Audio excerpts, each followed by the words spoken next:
tous, ravi de vous retrouver sur ce plateau de Presse Afrique TV HD. Bon réveil matinal et bienvenue dans cette revue des titres des unes des journaux. Alors aujourd'hui, nous allons démarrer avec les Échos qui nous parlent de la taxe de la contribution économique locale sur la validation ajoutée, les grosses inégalités de la distribution Rufisque, Touba et Dakar Plateau au Choyer, Dakar Guédiawaye, Pikine et Thiès fortement lésées.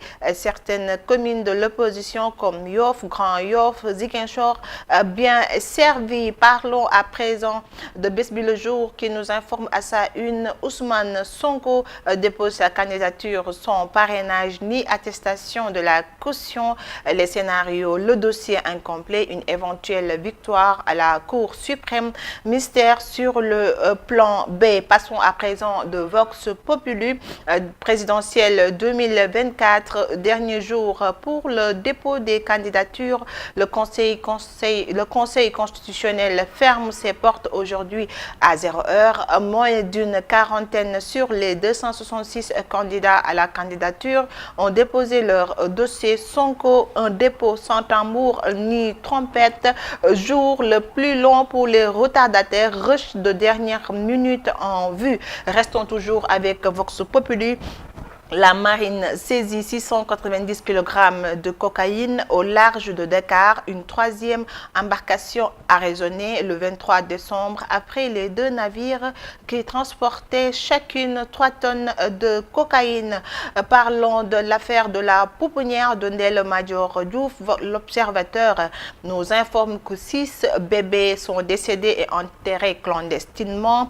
Ndella Madior Diouf signait les actes de décès à travers sa structure SOS Santé, l'animateur de la radio Saphir FM qui enterrait les enfants placés en garde à vue. Restons toujours avec l'Observateur qui nous parle du bus rapide transit BRT, le démarrage chahuté. 20 des 23 stations portent toujours les stigmates des manifestations. Poursuivons avec Libération, toujours avec l'affaire de la pouponnière Courrier-Mandé, les dernières révélations de l'enquête. Ndella Madior Diouf, son assistant qui gérait les accouchements et 8 autres agents de la pouponnière déférés ce mardi.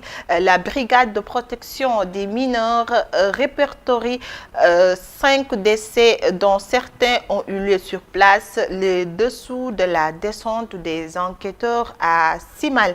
Toujours avec Libération, nous parle aussi de l'affaire Ousmane Sonko qui nous dit Sonko et Diomaye déposent leur dossier. Révélation sur le mémorandum joint au dossier du leader de Pastef et les coalitions qui portent les candidatures. Alors parlons à présent du sport. Record nous parle de la CAN 2023, cascade de blessures. Cissé devrait-il s'inquiéter?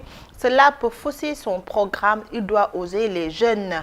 Toujours avec Stade le quotidien qui nous parle aussi de la CAN 2023, le peuple pour communier avec les Lions amicales Sénégal-Niger le 8 janvier. Alors toujours avec Stade le quotidien, infirmier des Lions, Ghana et Moulay inquiète.